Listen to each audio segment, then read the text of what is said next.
ಕರ್ನಾಟಕ ಪರೀಕ್ಷಾ ಪ್ರಾಧಿಕಾರ ವಿವಿಧ ವೃತ್ತಿಪರ ಕೋರ್ಸ್ಗಳಿಗೆ ನಡೆಸಿದಂತಹ ಸಾಮಾನ್ಯ ಪ್ರವೇಶ ಪರೀಕ್ಷೆ ಫಲಿತಾಂಶ ಇವತ್ತು ಪ್ರಕಟವಾಗಿದೆ. 2018-2019ನೇ ಸಾಲಿನ ಸಿಇಟಿ ಫಲಿತಾಂಶವನ್ನ ಇಂದು ಪ್ರಾಧಿಕಾರದಲ್ಲಿ ಸರ್ಕಾರದ ಮುಖ್ಯ ಕಾರ್ಯದರ್ಶಿ ಮಂಜುಳಾ ಮತ್ತು ಉನ್ನತ ಶಿಕ್ಷಣ ಮುಖ್ಯ ಪ್ರಧಾನ ಕಾರ್ಯದರ್ಶಿ ರಾಜ್ಕುಮಾರ್ ಕತ್ರಿ ಬಿಡುಗಡೆ ಮಾಡಿದ್ರು. ಈ ಬಾರಿ ಎಂಜಿನಿಯರಿಂಗ್ನಲ್ಲಿ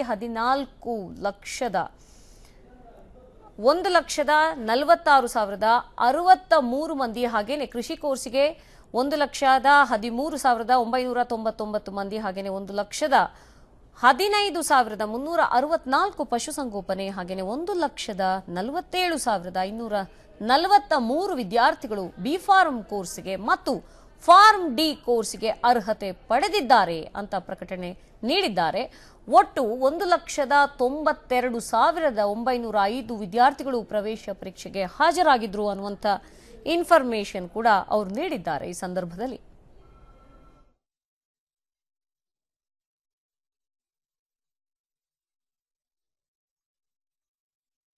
ತಾರೀಕು ಸಿಇಟಿ ಪರೀಕ್ಷೆ ನಡೆದಿತ್ತು. ಅಂದರೆ ಕರ್ನಾಟಕ ಪರೀಕ್ಷಾ ಪ್ರಾಧಿಕಾರ ವಿವಿಧ ವೃತ್ತಿಪರ ಕೋರ್ಸ್ಗಳಿಗೆ ನಡೆಸಿದಂಥ ಸಾಮಾನ್ಯ ಪ್ರವೇಶ ಪರೀಕ್ಷೆ ಫಲಿತಾಂಶ ಏನಿದೆ ಅದು ಇವತ್ತು ಪ್ರಕಟವಾಗಿದೆ. 2018-19ನೇ ಸಾಲಿನ ಸಿಇಟಿ ಫಲಿತಾಂಶವನ್ನು ಇವತ್ತು ಪ್ರಾಧಿಕಾರದಲ್ಲಿ ಸರ್ಕಾರದ ಮುಖ್ಯ ಕಾರ್ಯದರ್ಶಿ ಮಂಜುಳಾ ಮತ್ತು ಉನ್ನತ ಶಿಕ್ಷಣ ಮುಖ್ಯ ಪ್ರಧಾನ ಕಾರ್ಯದರ್ಶಿಗಳಾದಂಥ ರಾಜ್ಕುಮಾರ್ ಕತ್ರಿ ಬಿಡುಗಡೆ ಮಾಡಿದ್ದಾರೆ. ಈ ಬಾರಿ ಎಂಜಿನಿಯರಿಂಗ್ನಲ್ಲಿ 1,46,063 ಮಂದಿ, ಹಾಗೆಯೇ ಕೃಷಿ ಕೋರ್ಸ್ಗೆ ಅಂತ 1,13,999 ಮಂದಿ, ಪಶುಸಂಗೋಪನಾ ಇದರಿಂದ 1,15,364 ವಿದ್ಯಾರ್ಥಿಗಳು, ಹಾಗೇನೆ ಒಟ್ಟಾರೆ ಅಂದರೆ ಈಗ ಬಿ ಫಾರ್ಮ್ ಕೋರ್ಸ್ ಇರ್ಬೋದು, ಫಾರ್ಮ್ ಡಿ ಕೋರ್ಸ್ ಇರ್ಬೋದು, ಈ ವಿದ್ಯಾರ್ಥಿಗಳು ಗಮನಿಸಿದಾಗ 1,47,543 ವಿದ್ಯಾರ್ಥಿಗಳು ಈ ಎಲ್ಲ ಕೋರ್ಸ್ಗಳಿಗೆ ಅರ್ಹತೆ ಪಡೆದುಕೊಂಡಿದ್ದಾರೆ ಅನ್ನುವಂಥ ಇನ್ಫಾರ್ಮೇಶನ್ ನೀಡಿದ್ದಾರೆ. ಒಟ್ಟು ಅಂದರೆ ಈ ಬಾರಿ ಎಷ್ಟು ಜನ ವಿದ್ಯಾರ್ಥಿಗಳು ಪ್ರವೇಶ ಪರೀಕ್ಷೆಗೆ ಹಾಜರಾಗಿದ್ರು ಅನ್ನೋದನ್ನು ನೋಡೋದಾದ್ರೆ 1,92,905 ವಿದ್ಯಾರ್ಥಿಗಳು ಸಿಇಟಿ ಪರೀಕ್ಷೆ ಬರೆದಿದ್ರಂತೆ.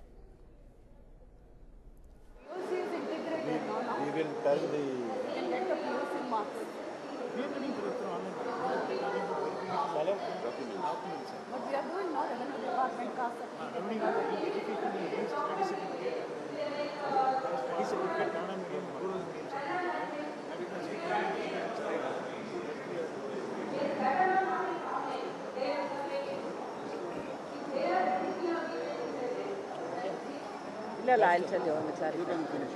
Yeah.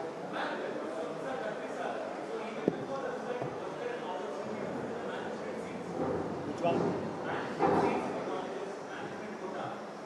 This will come out when the meeting has taken place. Once the meeting takes place, then only we can come out with it.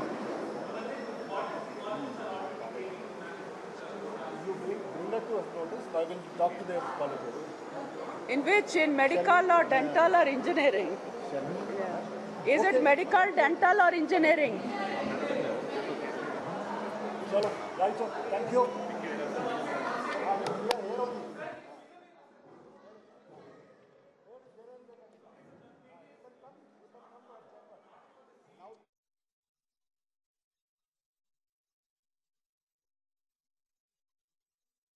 ಮತ್ತಷ್ಟು ಡೀಟೇಲ್ಸ್ ಅನ್ನು ನೀಡ್ತಾರೆ ದೂರವಾಣಿ ಸಂಪರ್ಕದಲ್ಲಿರುವಂತಹ ನಮ್ಮ ಪ್ರತಿನಿಧಿ ಶಶಿರೇಖಾ.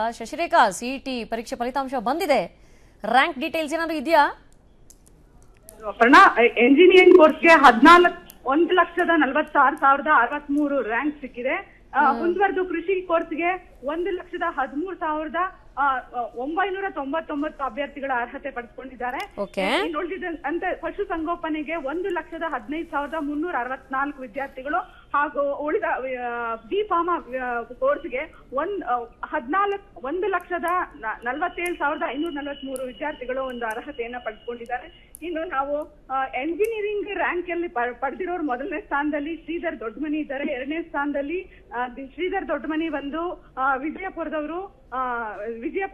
ಇನ್ನ ಎರಡನೇ ಸ್ಥಾನದಲ್ಲಿ ನಾರಾಯಣ್ ಪೈ ಇದ್ದಾರೆ, ಅವರು ದಕ್ಷಿಣ ಕನ್ನಡದವರು. ಮೂರನೇ ಸ್ಥಾನದಲ್ಲಿ ದೇವಿಶೋ ಸನ್ಯಾಸಿ ಇದ್ದಾರೆ, ಅವರು ಬಳ್ಳಾರಿಯಿಂದ ಸ್ಥಾನವನ್ನು ಪಡೆದುಕೊಂಡಿದ್ದಾರೆ. ಇನ್ನು BSc ಅಗ್ರಿಯಲ್ಲಿ ಶ್ರೀಧರ್ ದೊಡ್ಡಮನಿ ಮತ್ತೆ ಮೊದಲ ಸ್ಥಾನವನ್ನು ಪಡೆದುಕೊಂಡಿದ್ದಾರೆ. ಎರಡನೇ ಸ್ಥಾನವನ್ನ ಸಾಯಿ ಕುಮಾರ್ ಸಾಧಣ್ಣನ್ ಅವರಂತ ಹೇಳಿ ಪಡ್ಕೊಂಡಿದ್ದಾರೆ ಹುಬ್ಳಿಯಿಂದ. ಮೂರನೇ ಸ್ಥಾನವನ್ನ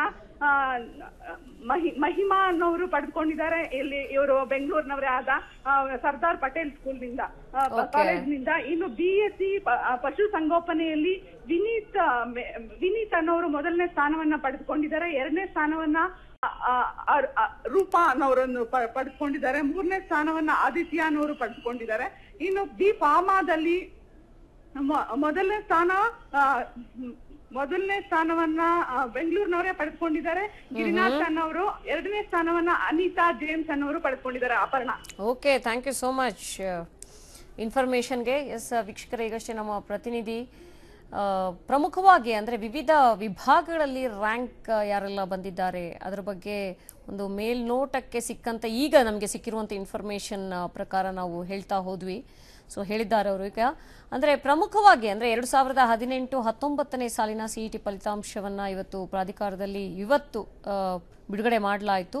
ಸೊ ಸರ್ಕಾರದ ಮುಖ್ಯ ಕಾರ್ಯದರ್ಶಿ ಮಂಜುಳಾ ಮತ್ತು ಉನ್ನತ ಶಿಕ್ಷಣ ಮುಖ್ಯ ಪ್ರಧಾನ ಕಾರ್ಯದರ್ಶಿ ರಾಜ್ಕುಮಾರ್ ಕತ್ರಿ ಬಿಡುಗಡೆ ಮಾಡಿದ್ದಾರೆ. ಸೊ ಪ್ರಮುಖವಾಗಿ ಅಂದರೆ ಎಷ್ಟು ಜನ ಈ ಬಾರಿ ಟೋಟಲಿ CET ಪರೀಕ್ಷೆ ಬರೆದಿದ್ರು ಅನ್ನೋದನ್ನು ನೋಡೋದಾದರೆ 1,92,905 ವಿದ್ಯಾರ್ಥಿಗಳು ಪ್ರವೇಶ ಪರೀಕ್ಷೆಗೆ ಹಾಜರಾಗಿದ್ದಾರೆ. ಸೊ ವಿವಿಧ ಕೋರ್ಸ್ ಏನಿದೆ, ವೃತ್ತಿಪರ ಕೋರ್ಸ್, ಅದರಲ್ಲಿ ಒಂದೊಂದು ವಿಭಾಗಗಳಲ್ಲಿ ಒಬ್ಬೊಬ್ಬರು ರ್ಯಾಂಕನ್ನು ಗಿಟ್ಟಿಸ್ಕೊಂಡಿದ್ದಾರೆ. ಅಂದರೆ ಪ್ರಮುಖವಾಗಿ ಶ್ರೀಧರ್ ದೊಡ್ಡಮನಿ ಅನ್ನೋರು ಕೃಷಿ ವಿಭಾಗದಲ್ಲಿ ಫಸ್ಟ್ ರ್ಯಾಂಕ್, ಅಂದರೆ BSc ಅಗ್ರಿಕಲ್ಚರ್, ಸೊ ಅದರಲ್ಲಿ ಫಸ್ಟ್ ರ್ಯಾಂಕ್ ಅವರು ಪಡೆದುಕೊಂಡಿದ್ದಾರೆ ಅನ್ನುವಂಥ ಇನ್ಫಾರ್ಮೇಷನ್ ಇದೆ, ಪ್ರಥಮ ರ್ಯಾಂಕ್. ಸೊ ಅವ್ರು ಮಾತ್ರ ಅಲ್ಲ, ಇನ್ನೂ ಸಾಕಷ್ಟು ಜನ ಇದ್ದಾರೆ. ಸೊ ಅದರ ಪಟ್ಟಿ ಕೂಡ, ಅದ್ರ ಬಗ್ಗೆ ಕೂಡ ನಮಗೆ ಇನ್ಫಾರ್ಮೇಷನ್ ನೀಡಿದ್ರು Shashirekha.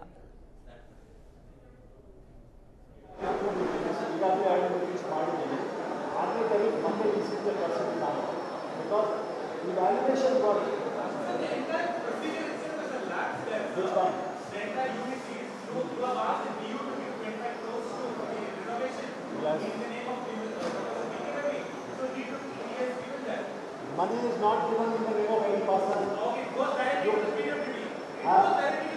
I'm sorry, you should check your information. No person is given money in the name of a person. It is an institutional money. I told you this money here. An institution go for an agency go. It doesn't go to anybody. Yes. Yes. Yes, we are very, very clear. And 6ನೇ ತಾರೀಕು meeting ಏನಿದೆ, ನೀವು ಕೂಡ ಬನ್ನಿ, ನಿಮಗೆ ಎಲ್ಲ clarity ಎಲ್ಲ ಕೊಡ್ತೀವಿ.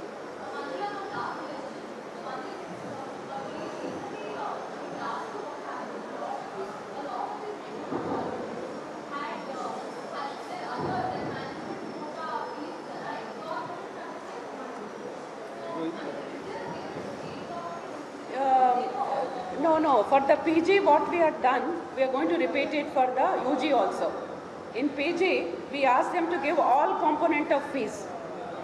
So, in addition to the tuition fees, university fees, hostel fees, mess fees, we ask them to give all components, and we published on the KEA website for information of the students. So, similar thing we will be doing for the UG, right? Okay. Shall we now?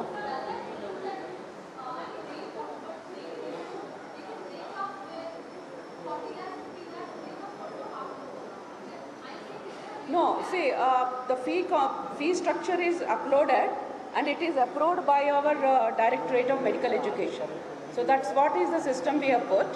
So we wanted to make it very clear, even in consensual agreement for government quota and private quota, we clearly define what is the other fees other than tuition fees that should be collected.